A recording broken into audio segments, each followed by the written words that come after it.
ನಮಸ್ಕಾರ ಸ್ನೇಹಿತರೆ, welcome back to ನಿಮ್ಮ ಅನನ್ಯ.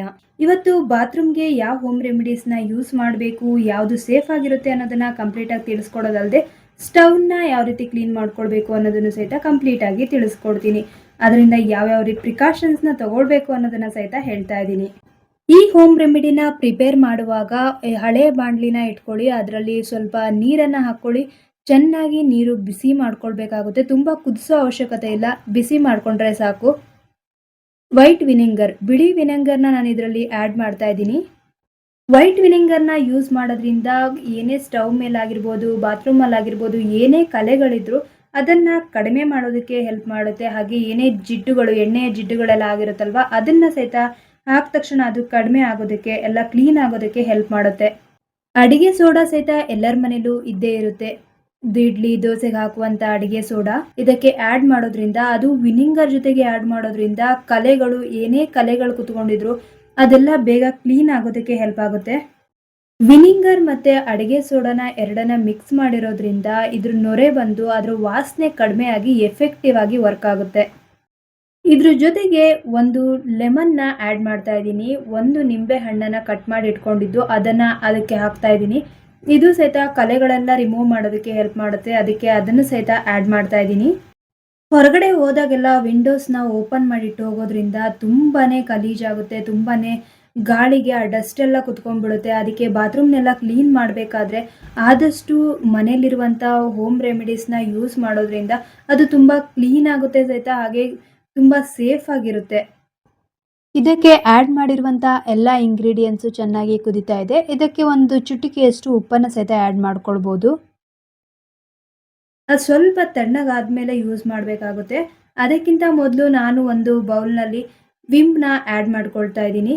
ಇಡೀ ಕಿಚನ್ನ ಕ್ಲೀನ್ ಮಾಡುವಾಗ ಯಾವುದೇ ಡಿಶ್ ಸೋಪ್ ಆಗಿರ್ಬೋದು, ವಿಮ್ ಆಗಿರ್ಬೋದು, ನಿಮ್ಮ ಮನೇಲಿ ಯಾವುದಿದೆಯೋ ಅದನ್ನು ಇದ್ರ ಜೊತೆಗೆ ಆ್ಯಡ್ ಮಾಡ್ಕೊಳ್ಳಿ. ಅದನ್ನು ಆ್ಯಡ್ ಮಾಡೋದ್ರಿಂದ ಇನ್ನೂ ಎಫೆಕ್ಟಿವ್ ಆಗಿ ವರ್ಕ್ ಆಗುತ್ತೆ. ಇದನ್ನು ನಾನು ಸ್ಟವ್ ಕ್ಲೀನಿಂಗ್ ಮಾತ್ರ ಯೂಸ್ ಮಾಡ್ಕೊಳ್ತಾ ಇದ್ದೀನಿ. ವಿಮ್ಮು ಸ್ಟವ್ ಕ್ಲೀನಿಂಗ್ ಮಾತ್ರ ಯೂಸ್ ಮಾಡ್ತಾ ಇರುವಂಥದ್ದು. ಇದನ್ನು ಆ್ಯಡ್ ಮಾಡ್ತಾ ಇದ್ದೀನಿ. ನಮಗೆ ಸ್ಟವ್ ಕ್ಲೀನಿಂಗ್ ಆಗಿರ್ಬೋದು, ಕಿಚನ್ ಕ್ಲೀನಿಂಗ್ ಆಗಿರ್ಬೋದು, ಎಷ್ಟು ಬೇಕೋ ಅಷ್ಟನ್ನು ಮಾತ್ರ ಆ್ಯಡ್ ಮಾಡಿಕೊಂಡ್ರೆ ಸಾಕು. ಇದು ಸ್ವಲ್ಪ ತಣ್ಣಗಾಗೋದಕ್ಕೆ ಬಿಟ್ಟು ಆಮೇಲೆ ಅದನ್ನು ಸ್ಟವ್ ಮೇಲೆ ಆ್ಯಡ್ ಮಾಡ್ತೀನಿ. ಒಂದು ವೇಳೆ ಗ್ಲಾಸ್ ಸ್ಟವ್ ಆಗಿದ್ದರೆ, ಗ್ಲಾಸ್ ಸ್ಟವ್ ಆದಾಗ ಏನು ಮಾಡಬೇಕು ಅಂತ ಹೇಳಿದ್ರೆ, ತುಂಬ ಬಿಸಿ ಇದ್ದಾಗ ಅದ್ರ ಮೇಲೆ ಹಾಕೋದಕ್ಕೆ ಹೋಗಬೇಡಿ. ಆದಷ್ಟು ಸ್ವಲ್ಪ ತಣ್ಣಗಾಗಲಿ, ತಣ್ಣಗಾದ್ಮೇಲೆ ಅದನ್ನು ಸ್ಪ್ರೇ ಮಾಡ್ಬೋದು. ಸ್ಪ್ರೇ ಬಾಟಲ್ ಇದ್ದರೆ ಸ್ಪ್ರೇ ಬಾಟಲ್ನಲ್ಲಿ ಯೂಸ್ ಮಾಡ್ಬೋದು, ಇಲ್ಲ ಅಂತ ಹೇಳಿದ್ರೆ ಸ್ಪೂನಲ್ಲಿ ಹಾಗೆ ಸ್ಪ್ರೇ ಮಾಡ್ಬೋದು. ಈ ಬಾಣಲಿಗೆ ನಾನು ಸ್ವಲ್ಪ ಸೋಪ್ ಪೌಡರ್ನ ಆ್ಯಡ್ ಮಾಡ್ತಾ ಇದ್ದೀನಿ. ಸೋಪ್ ಪೌಡರ್ ಯಾವ ಸೋಪ್ ಪೌಡರ್ ಇರುತ್ತೋ ಆ ಸೋಪ್ ಪೌಡರ್ನ ಆ್ಯಡ್ ಮಾಡ್ಬೋದು. ನಾನಿಲ್ಲಿ ಸರ್ಫ್ ಎಕ್ಸೆಲ್ ಸೋಪ್ ಪೌಡರ್ನ ಆ್ಯಡ್ ಮಾಡ್ತಾ ಇದ್ದೀನಿ. ಇದನ್ನು ನಾವು ಬಾತ್ರೂಮ್ ಕ್ಲೀನ್ ಮಾಡೋದಕ್ಕೆ ಯೂಸ್ ಮಾಡಬೇಕಾಗುತ್ತೆ.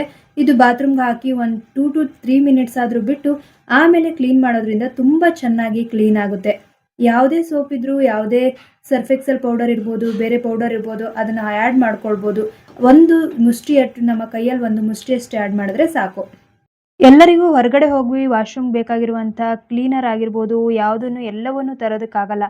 ಆದರೆ ಮನೇಲಿರುವಂಥ ಇಂಗ್ರೀಡಿಯೆಂಟ್ಸ್ನೇ ಬಳಸ್ಕೊಂಡು ಈ ರೀತಿ ಮಾಡೋದ್ರಿಂದ, ಕ್ಲೀನಿಂಗ್ ಮಾಡೋದ್ರಿಂದ, ಇದರಿಂದ ಏನಾಗುತ್ತೆ ಅಂತ ಹೇಳಿದ್ರೆ ತುಂಬ ಎಫೆಕ್ಟಿವ್ ಆಗಿ ವರ್ಕ್ ಆಗುತ್ತೆ. ಹಾಗೆ ಇದು ತುಂಬಾ ಸೇಫ್ ಆಗಿರುತ್ತೆ. ಯಾವುದೇ ರೀತಿಯಾದಂಥ ಜಾಸ್ತಿ ಆದಂಥ ಕೆಮಿಕಲ್ಸ್ ಸಹಿತ ಇದರಲ್ಲಿ ಇರೋದಿಲ್ಲ.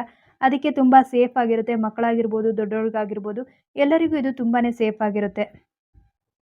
ಈ ಸ್ಟವ್ ಮೇಲೆ ಎಷ್ಟು ಕಲೆ ಇದೆ ಅಂತೇಳಿ, ಆಯಿಲ್ ಆಗಿರ್ಬೋದು, ಕುಕ್ಕರ್ದಾಗಿರ್ಬೋದು, ಅದರೆಲ್ಲ ನೀರೆಲ್ಲ ಕೆಳಗಡೆ ಬಿದ್ದಾಗ ತುಂಬಾ ಗಲೀಜಾಗುತ್ತೆ.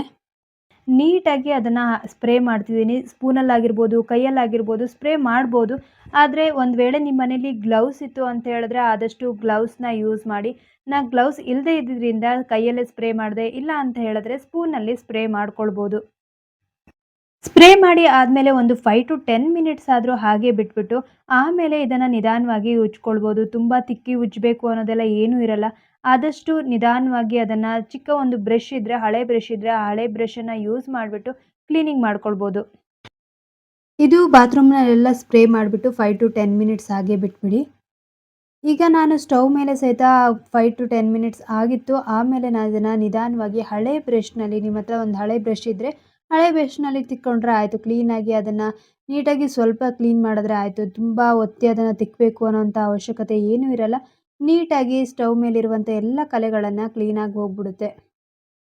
ಪಾತ್ರೆ ತೊಳೆಯುವಂಥ ಬ್ರಷ್ನಲ್ಲಿ ನೀಟಾಗಿ ಒಂದ್ಸಲಿ ರಬ್ ಮಾಡಿದ್ರೆ ಸಾಕು, ಅದಕ್ಕೆ ನೀಟಾಗಿ ಕ್ಲೀನ್ ಆಗುತ್ತೆ.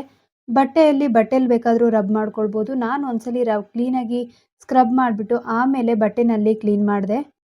ಈ ರೀತಿ ಮಾಡೋದ್ರಿಂದ ಇದು ತುಂಬಾನೇ ಸೇಫ್ ಆಗಿರುತ್ತೆ. ಯಾವುದೇ ರೀತಿಯಾದಂತಹ ಪ್ರಾಬ್ಲಮ್ಸ್ ಆಗೋದಿಲ್ಲ. ಯಾವುದೇ ಸೈಡ್ ಎಫೆಕ್ಟ್ಸ್ ಸಹಿತ ಇರೋದಿಲ್ಲ.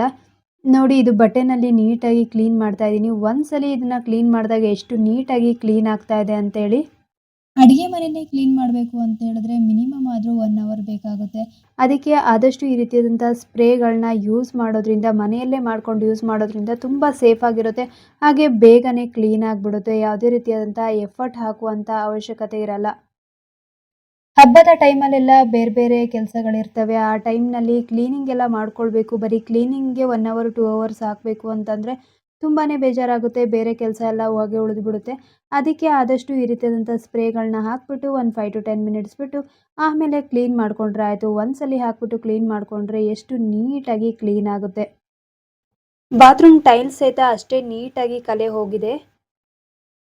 ನೋಡಿದ್ರಲ್ಲ ಸ್ನೇಹಿತರೆ, ಯಾವ ರೀತಿಯಾಗಿ ಮನೇಲಿರುವಂಥ ಕಿಚನ್ನಲ್ಲಿರುವಂಥ ಒಂದು ಸ್ಟವ್ನಾಗಿರ್ಬೋದು, ವಾಶ್ರೂಮ್ಸ್ನಾಗಿರ್ಬೋದು, ಯಾವ ರೀತಿಯಾಗಿ ಮನೇಲಿರುವಂಥ ಇಂಗ್ರೀಡಿಯೆಂಟ್ಸ್ನ ಬಳಸ್ಕೊಂಡು ಕ್ಲೀನಿಂಗ್ ಮಾಡ್ಬೋದು ಅಂತೇಳಿ.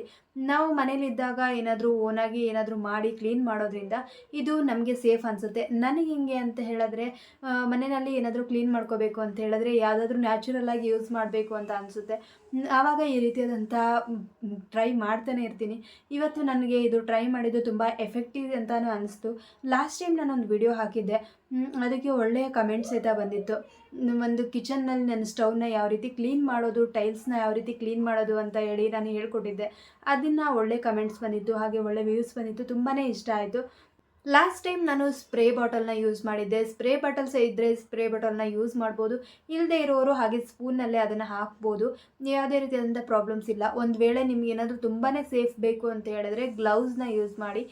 ಗ್ಲೌಸ್ನ ಯೂಸ್ ಮಾಡೋದ್ರಿಂದ ಯಾವುದೇ ಕೆಮಿಕಲ್ಸ್ ಇದ್ದರೂ ಅದು ನಿಮಗೆ ಪ್ರಾಬ್ಲಮ್ಸ್ ಆಗಲ್ಲ. ಇಲ್ಲಿ ನಾನು ಹಾಕಿರುವಂಥ ಆಲ್ಮೋಸ್ಟ್ ಎಲ್ಲ ನ್ಯಾಚುರಲ್ ಇಂಗ್ರೀಡಿಯೆಂಟ್ಸ್ನೇ ಹಾಕಿರೋದ್ರಿಂದ ಯಾವುದೇ ರೀತಿಯಾದಂಥ ಪ್ರಾಬ್ಲಮ್ಸ್ ಇರಲ್ಲ. ಆದರೆ ವಿನಿಗರ್ ಇದೆಯಲ್ವಾ, ವಿನಿಗರು ತುಂಬಾ ಡೇಂಜರಸ್ ಆಗಿರುತ್ತೆ. ಅದೇನಾಗುತ್ತೆ ಅಂತ ಹೇಳಿದ್ರೆ ನಾವು ಯಾವುದಕ್ಕಾದ್ರೂ ಹಾಕಿದಾಗ, ಅಡುಗೆಗಾಗಿರ್ಬೋದು, ಬೇರೆ ಯಾವುದಕ್ಕಾದ್ರೂ ಹಾಕಿದಾಗ ಅದು ಒಬ್ರೊಬ್ಬರಿಗೆ ಅದು ಸೂಟ್ ಆಗುತ್ತೆ, ಅವರಿಗೆ ಅಡ್ಜಸ್ಟ್ ಆಗುತ್ತೆ. ಆದರೆ ಮಕ್ಕಳಿರ್ಬೋದು, ಮನೆಯಲ್ಲಿ ದೊಡ್ಡವರು ಇರ್ಬೋದು, ಅವರಿಗೆ ಒಂದೊಂದ್ಸಲಿ ಅಡ್ಜಸ್ಟ್ ಆಗಲ್ಲ. ಅದಕ್ಕೆ ಅದನ್ನೇನಾದರೂ ಯೂಸ್ ಮಾಡ್ತಾ ಇದ್ದೀರಾ ಅಂತ ಹೇಳಿದ್ರೆ ಆದಷ್ಟು ಕಿಟಿಕಿಗಳನ್ನು ಓಪನ್ ಮಾಡಿ. ವಿಂಡೋಸ್ನ ಓಪನ್ ಮಾಡೋದ್ರಿಂದ ಅದ್ರ ಗಾಳಿ ಹೊರಗಡೆ ಹೋಗುತ್ತೆ. ಹಾಗಾಗಿ ಯಾವುದೇ ರೀತಿಯಾದಂತಹ ಪ್ರಾಬ್ಲಮ್ಸ್ ಸಹಿತ ಆಗೋದಿಲ್ಲ. ಅದ್ರ ಬಗ್ಗೆ ಗಮನ ಇರಲಿ. ಈ ವಿಡಿಯೋ ನಿಮಗೆ ಇಷ್ಟ ಆಗಿದ್ರೆ ಲೈಕ್, ಶೇರ್ ಹಾಗೆ ಸಬ್ಸ್ಕ್ರೈಬ್ ಮಾಡೋದನ್ನು ಮರಿಬೇಡಿ. ಹಾಗೆ ನನ್ನ ಚಾನಲ್ನ ಸಪೋರ್ಟ್ ಮಾಡೋದ್ರಿಂದ ನನಗೆ ಮುಂದಿನ ವಿಡಿಯೋಗಳನ್ನ ಹಾಕೋದಕ್ಕೆ ಮೋಟಿವೇಶನ್ ಸಿಗುತ್ತೆ. Thanks for watching.